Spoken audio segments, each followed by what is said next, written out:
Welcome back, guys, to the BI podcast, and I'm coming back to you as the banking bro today. So, banking bro Rob here, the cash value king, and I have with me Tirell, a longtime friend, and Tirell is doing some really, really great things inside of real estate. I wanted to sit down and talk to him about none other than the infinite banking concept that we cover as the banking bros here at the Money Multiplier. So, we're going to discuss banking. We're going to talk about financing some real estate deals today, and then we're going to see if I can't challenge him in the way he does his deals and the way he currently thinks about money and thinks about banking, because he also has a little bit of a banking background as well, but I'll let him tell you about that more. So, man, I wanted to get into this. Started out, I wanted to talk about why real estate, and of course, how did you start? How did you get into real estate? What made you want to do it? So, why real estate? Oh, yes. So I started in real estate back in 2019. I was working my day-to-day 9 to 5, and I was in between. I was renting at the time, renting my second apartment. I was living in Charlotte, and I was unsure what I wanted to do. Just had turned 25. I was in a good situation as far as my credit was really well, but I was kind of unsure what I wanted to do. And I had a colleague of mine, like a second mom to me. So she was talking to me. I knew she had purchased a home and was just talking to me and asked me had I thought about buying a home. And I'm like, yeah, I've thought about it, but I wasn't sure what the process would be like or what it would take for me to get started. So she actually introduced me to a close friend of hers, which was a lender. And I actually connected with a realtor that I went to the University of South Carolina Upstate with. And just kind of started the home buying process there. And once I purchased my first home in 2019, I kind of inadvertently had a friend, and we actually lived together for some time. And he was actually, we were doing house hacking, and I had no idea. That was my first step into real estate. And at the same time, bought the home. I actually went in and made some renovations before moving in. Upgraded the kitchen and upgraded the appliances, and made some additions to the bathroom and the bedrooms, and added a little equity to the home. So kind of that's my first stab into real estate, and that's kind of how I got started. Okay, so you got started because you basically had a secondary place that you could stay. Correct. But you weren't staying there, so you rented that out. You have your primary residence that you're staying in as well. And from the sounds of it, you kind of got a little bit different of a start than how most YouTube people would be telling you, or gurus, so to speak, like Correct. that. So I do like that you have a different background with that. And so if I'm somebody that is thinking about getting into real estate, what is something that you would tell me now, and considering that the real estate market has went up really high, now it's coming back down, and you have to be a little bit smarter to play the game, it seems like. Correct. So what is something that you would tell me? I'm just getting started. Okay. I would say understand what you're investing in, first of all. Okay. Make sure you know your market, okay? So Location? Yes, okay. Very much so. I mean, as we know, rates are high right now, and the housing market is extremely high. So I think you need to understand your niche and know what you're looking to invest in. You have people who are doing long-term rentals. You got short-term rentals such as the Airbnb space. You have fix and flips. You have people wholesaling. And you have people just buying their home for the first time as a first-time home buyer. So if you're looking to go in and invest, I would say just know your market, do your research, and also understand what you're looking to purchase. Because when you buy real estate, you have to be really experienced to know that you need to have an extra strategy just in case. So I would say also do your homework. Got it. So I need to do my homework. I need to know when to buy, how to buy, where to buy. From what you're saying, all those things are going to be important, and just having some kind of knowledge prior to just actually making some kind of an investment. So I do like that about that. You have some kind of risk analysis going into whatever it is you're investing into. So from there, I want to talk about how to buy. Okay. So how are you going about getting finances? Financing for these homes? How are you making your purchases inside of real estate? And if, like I said, if I'm somebody that's starting out, let's say now I've gotten down to a good deal, what I think is a good deal. I've narrowed down that deal. I've gotten, the information I need, so on and so forth. And so now that the fundamentals line up, I want to do this deal. What are some ways? Let's say, give me 3 different ways that you're financing deals. Okay. So from the financing standpoint, I actually have a small community bank back in my hometown in Greenwood, South Carolina, that I work directly with hand in hand. So with them, I pretty much have been slowly just buying properties ranging from I have properties in that you would say Class C level neighborhoods. First of all, there's 4 classifications. We have Class A, Class B, Class C, and Class D. So these neighborhoods, these properties are ranging between 30 to 40,000. And I have as mentioned, a small community bank that actually works for me directly. So they're pretty much lending to me at 90% LTV. And when I say LTV, I mean loan to value. Man, hold on, whoa, you are dropping right now. You dropping. Hold on. So the classes, I can't just let you. I was gonna let you go. But I can't let you run like that. So the classes. Okay. You don't have to go through all of them individually. Okay. But is it like school? Is it like A is a good grade, D is a bad grade? That's how they classify them. Yes, A is pretty much where you would say your higher area neighborhoods in whatever city or town that you're living in. Oh wow. They're said to say that's where the safer schools are. There's a lot of foot traffic there as well. So some amenities and different things like yes, such as you got shopping centers, malls, plazas, those different areas. Class C, Class D. I mean, they're right now, I feel, in my hometown are taking a lot of gentrification. Those are where you would say poverty areas are. But, I mean, it just really depends on your market and knowing where you're looking to invest. Yeah, I found something interesting about real estate is that it seems that it's a cycle. So one thing about it, I have I'm financial and the economics background I come from is just with me is understanding these wealth cycles, and what I notice is that they happen across all markets. Right. So it seems like underdeveloped area is just an investment zone later down the road. It's just all about whether it's about driving the capital to that area. What brings people there? Is it some innovation? Is it some laws? Is it some kind of tax benefits or something like that allows people to come into that area and see an opportunity, and whereby a bad area becomes the good area, and then the good area slowly becomes the bad area because too many people are starting to go there because of influx. Yeah, man. Yeah, definitely. So that's going into the 3 ways though. So how do you purchase these? How do you go about purchasing and making these deals? How are you doing that? Okay. Also, so I've used also cash on a deal. Now, if I use cash, I like to follow my methodology as far as the ROI, which is the return on investment. Me personally, if I'm playing with my own cash, I want to be able to have my initial full investment back within 24 months, which is my threshold. And also another thing that I like to follow, a lot of banks use this, is called the debt service coverage ratio. So with the debt service coverage ratio, you're pretty much taking the net income after all expenses and taxes have been paid. So it's another gem I'm going to give is called EBITDA. So earnings before income tax, depreciation, and amortization. But you want to net line that, which is your net income, and you want to pretty much take that and divide by your long-term debt, which is your expenses. And generally the ratio you want it to be 1 times or greater. And me personally, I like mine to be 1.5 or greater. So if it's 1.5 times or greater, and I'm able to also get my initial return on investment in less than 24 months, then that also checks my box. And also the next thing I like to do as far as cash flow, I want to make sure that I'm cash flowing at least $350 per deal each month in the long-term rental space. So those are kind of some of the things I look at. So it's either right now I've been playing with cash, and also if there's a deal, I'll use my local community bank back home, and we kind of just work out the numbers. And like I said, they'll kind of lend to me based off the appraisal at 90% LTV, or if I want to go ahead and pretty much do a refinance, they'll pretty much lend to me at 90% off of the purchase price. So whatever I decide to go with, or just kind of how I'm liking the deal and the structure. Yeah, man. So it sounds like, the first 2 ways, it sounds like you build a good relationship with the bank back home. That's important. It's definitely relationships are key. Yeah, I'm catching that, man, and that's why we're here now. We're building the energy towards something bigger, right? So with that being said, is you build a relationship with the bank back home first and foremost. From there, you also say you have a cash purchase.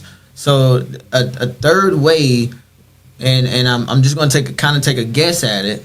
Because you already said the bank, you've already said, maybe your own funds. Is it something like pulling pool of money, like pulling people together, venture capitalists, is something like that? I do have a team. Sometimes I've used them before. I have a team, kind of friends that we kind of invest together. Okay. Not more so the venture capitalists, but it's kind of, I've been wanting to invest with people that I grew up with and know, and we have the same vision. Okay. So it comes back to the relationships and the connections, yes. right? Yes. Okay. Cool, man. Cool. So those kind of been my 3 ways of investing right now. So, yes, with those 3 ways, right? Okay. So it sounds to me that if we break it down to the 3 different ways of finance, and I talk about this all the time, we're either going to use cash, we're going to take a loan from the bank, or we're going to swipe a credit card. So we know the loan from the bank and the credit card, it's useful in terms of its convenience, and you can leverage the system, so on and so forth. We know all these great things, right? Yes. But when we pay that money back, we lose the money plus the money we pay back, right? Mm-hmm. And so what about the cash? We lose the cash temporarily, at least, until this deal goes through or whatever the case is, right? And what do we know about real estate? We know it's the most illiquid asset. It is. Right? So that's why, coming back to when you originally started, you was talking about, okay, well, you have to know the deal. You gotta have your expertise. You gotta have your smarts about what's going on, and not just hop into it, right? Correct. Yeah. So what I would say now is, what if I could show you how to save and spend? So I know how you're doing your deals is, okay, it comes back to one of the 3 ways that I was talking about as well. Cash, credit, or loan.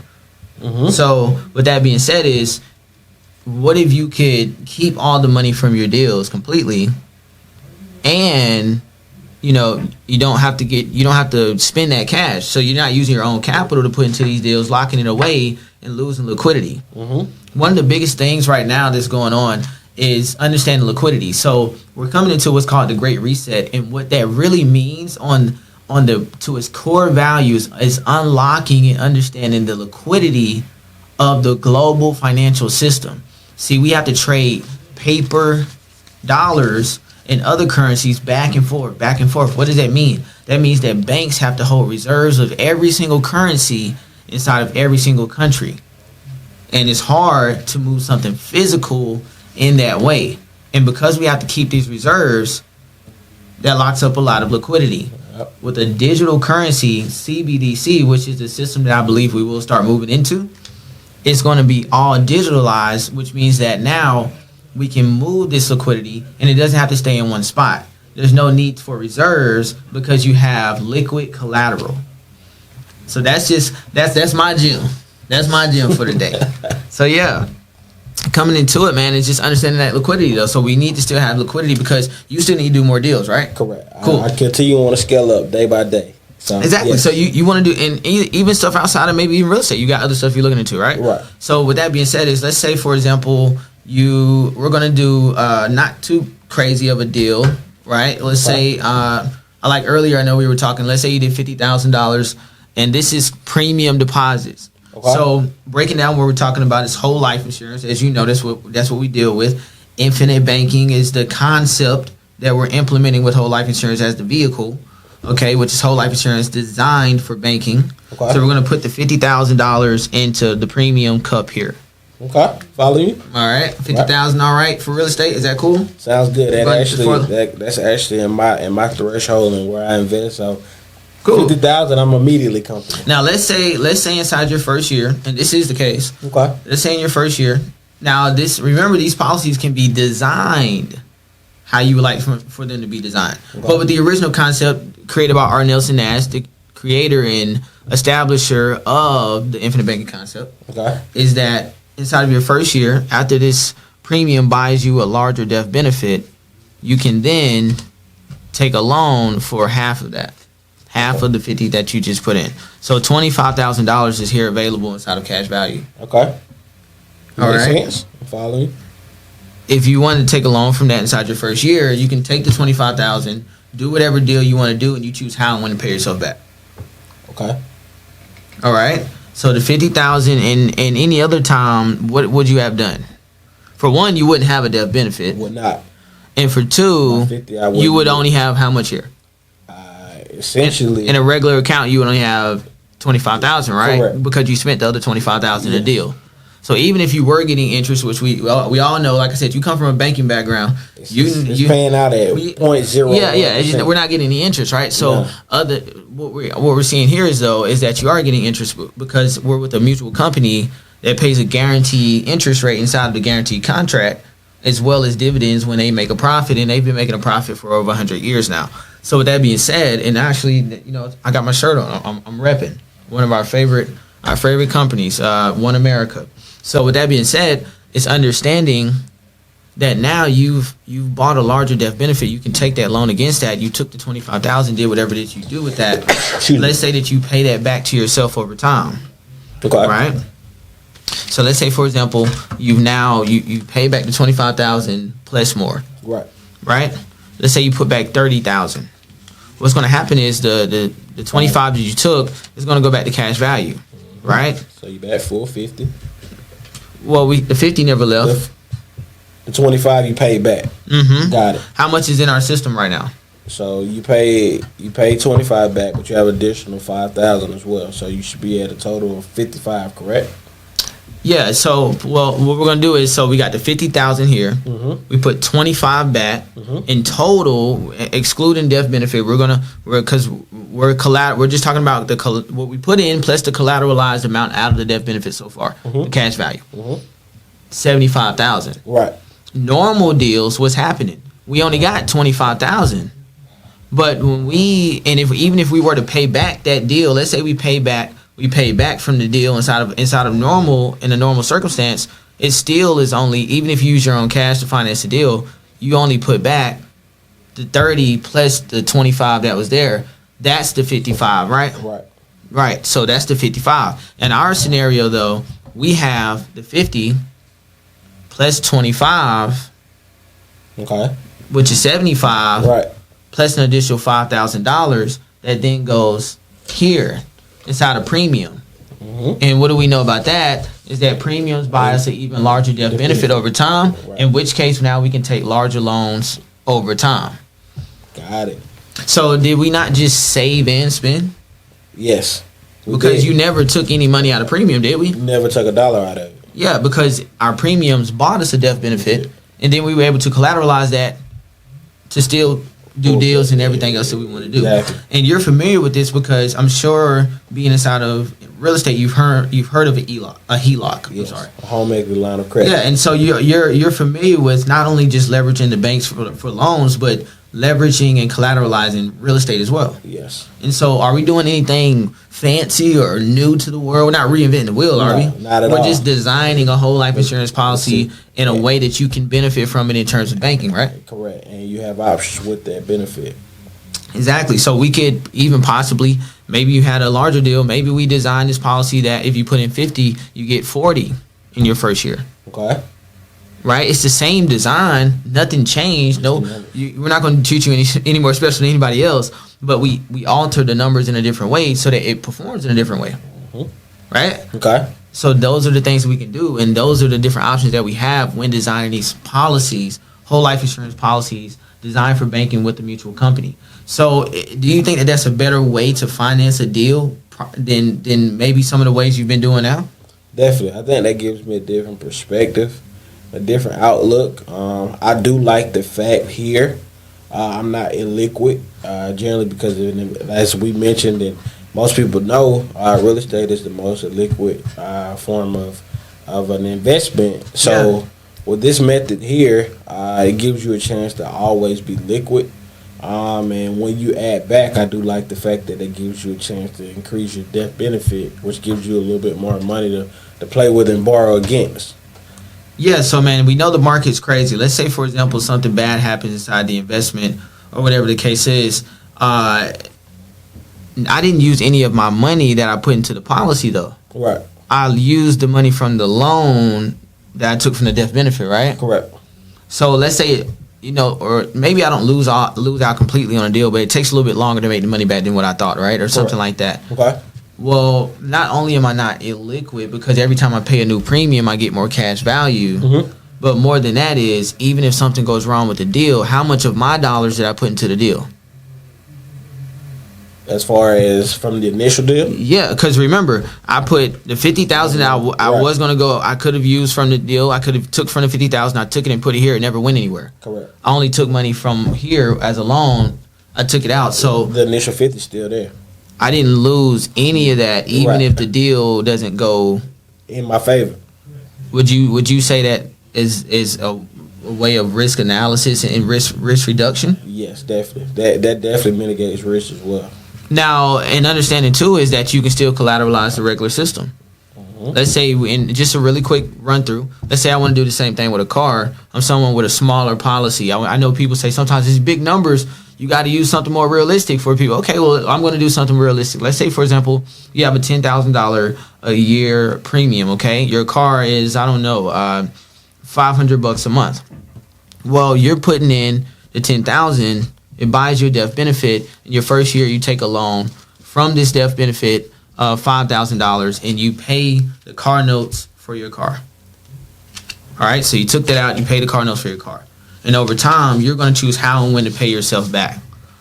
At the end of this process, you're not only going to have all this money back into your system, but you're also going to have a brand new car inside your driveway, the money inside your system, and if you paid yourself back like a good banker, like you do the bank now, you're paying back with interest, you also put more money in the premium, which grew your death benefit even larger, and you still got the car. So you were able to finance the car through the bank, get the loan from the bank, break it up into car payments, whereby your policy can now afford to cover the cost of the car. Right. If we tried to go straight into the policy to get the car straight out, we wouldn't have been able to do that. So you can do that with anything, right? Any investment or anything else, right? So we know how to understand in numbers. Understanding the game is how you can understand how to win it. At all times. Yeah. And so the question that I want to follow up with you, man, and to end it out here, what would you do if you had all the money you've ever spent in your entire lifetime up to this point? And I want to put that here. Premium deposits. They never came out. Okay, so if I had all the money I've ever spent it's been growing and compounding your whole entire lifetime. All the money you've ever spent in your whole entire lifetime. What are some of the things you'd be doing right now? And what kind of deals would you be doing? What are some, or how about this? Even with your deals, we're going to include your deals. Okay. All the money you ever spent on your deals also went in here. What would you be doing right now? I don't think I would be here. Yeah, that is the answer to the question. Ding, ding, ding. We got a winner. Yes, that is correct. That is, and there's no more to say. Ladies and gentlemen, Tirell Williams. And go ahead and tell them about M&M Enterprises. Let them know a little bit about how they can find you and how they can network with you. So, yes, I have a business that I established as well. M&M Enterprises is... SC, LLC, and also you can follow me on social media, M&M Enterprises SC, and also T Will, the real estate guy, TWILL, THE, real estate guy, on social media, and also give me a follow, and I'll be sure to follow back and be on the lookout for more content. Yeah, definitely, guys. You want to check that out because I know I got something from this. He dropped some gems on me, and so I'm right here. I'm gonna go actually watch this as soon as I get a chance, even before you guys see it, and I'm going to be writing some stuff down because I need those gems. I need to know a little bit more, and so that's what we're here for, man. We're here to bridge the gap between the known and the unknown. It's not really the haves and the have-nots. It's more so the known and the unknown. And so I'm happy that you were able to do that, man. And better investments, that's what we want to do. Better investments equals a better future. And I think that today what we talked about is a better way to buy, a better way to invest, and so that we can get that better future. And so definitely, guys, don't forget as well to follow us on all platforms at The Banking Bros. All right, we are The Banking Bros at The Money Multiplier. And me being Banking Bro Rob, what I do is I work with my team to help people get started with whole life insurance specifically designed for banking, and that is infinite banking. That'll be all for us today.